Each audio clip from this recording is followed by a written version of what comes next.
खुलुमबाय बड'लेण्ड खौरांनि स्टुडिय'आव नोंथांखौ फिन खेबसेबाव बरायबाय। दिनै बड'लेण्ड खौरांनि स्टुडिय'आव खायसे रादाबफोरजों आं रमेन बर'।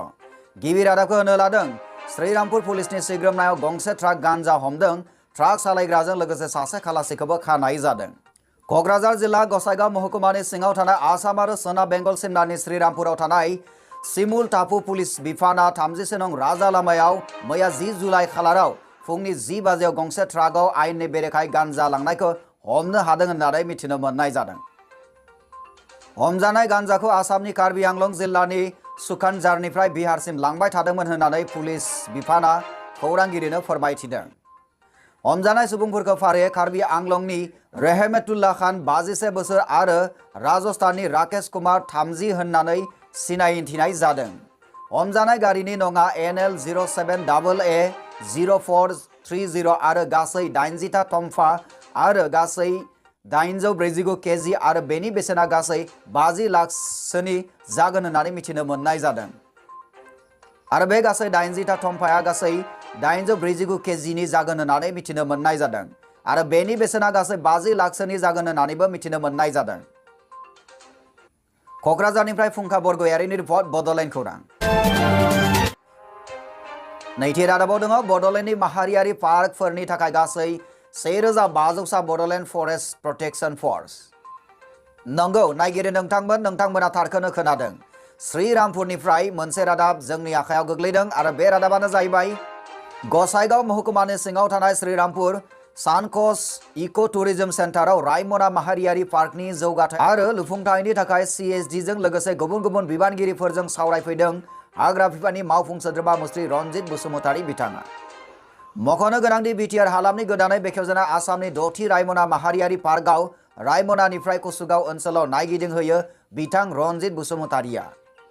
बड'लेण्ड हालामाव थानाय गासै पार्क आरो सेन्चुरिनि रैखाथिनि थाखाय बड'लेण्डआव 1500 जोहोलावफोरखौ बड'लेण्ड फरेस्ट प्रटेक्शन फर्सआव थिसननायनि आसाम सोरखारनिसिम गसर होदों होननानै फोरमायथिदों रनजित बसुमतारी बिथाङा।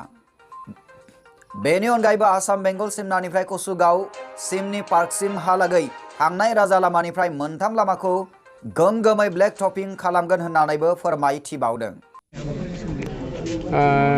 दिनैथ' बिदि सावरायनाय माने ओरैबायदि जोंना मानव गेदेर बिथां बर'लेण्डनि चिफ प्रमद बर'आ सारा बिथोन होनाय बायदि जोंनि बिटिआरनि गिबि माने कनसालटेन्ट हिसाबै फैनाय मुकुल गगৈ बिथांनि दैदेननायाव आंबो दंफायो। जोंनि फरेस्ट डिपार्टमेन्टनि CSD DFO दङ नैबे कुसुगाव रेन्जनि। जों जयैनो रायमना नेसनेल पार्कखौ माबोरै जोङो जौगाहोनांगौ बेनि सोमोन्दै स्टाडि खालामनो थाखाय बेवहाय दंफैयो। आरो जोङो स्टाडिखौ जागायदों नैबे श्रीरामपुरनिफ्राय। श्रीरामपुरखौ एक्सुवेलि जोङो माबोरै स्प्रिं बर्ड खालामनानै जोंनि रांखान्थियारि जौगाथायखौ रायमना हालामाव लांनो हागोन, जोंनि बै चक्रशिलायाव लांनो हागोन, मानासाव लांनो हागोन, बरन'दियाव लांनो हागोन, बेनि थाखाय जों स्टाडि खालामग्रोदों। दा बे जोबनायनि उनाव जोङो रायमनायाव थांगोन। रायमना नेसनेल पार्कखौ जोङो नायथिंहैगोन। रायमना नेसनेल पार्कखौ नायथिंहैनायनि गुबै थांखियानो जादों डेभेलपमेन्टखौ जों माबायदि लाबोगोन। दा जोंनि गेजेराव गोबां सोंथि सफैदों। सोरबाया होनदों रायमना, सोरबाया होनदों कुसुगाव। आं बिसेस भाबे रायजोफोरखौ बेखौसो खावलायनो नागिरदों जायगाखौ लानानै जोङो गावजों गाव उदै नारलायिया गाहाम।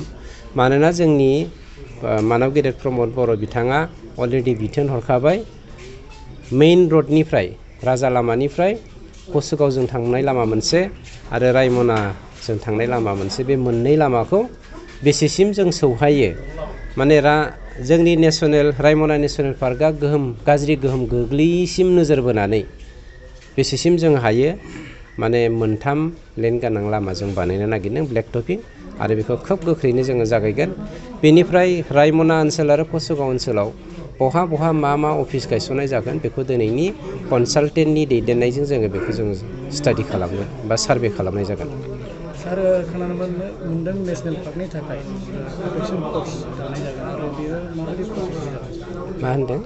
जेनेबा सिकिउरिटि फर्स दानाय जागोन। सिकिउरिटि फर्सथ' नङा, माने जोंनि बे नेसनेल पार्क मोनब्रैखौ बिटिआरआ ओरैबायदि मोनसे फिसा हालाम, बे हालामाव मोनब्रै नेसनेल पार्क दङ। नङा होमबा सेंसुरि आरो नेसनेल पार्क बेफोरखौ बासायनो थाखाय जोंना मेन पावारनि माने सुबुं गोहो धोना बिराद खम जानानै दङ हिउमेन रिसोर्सआ मेन पावारा नंखायनो बे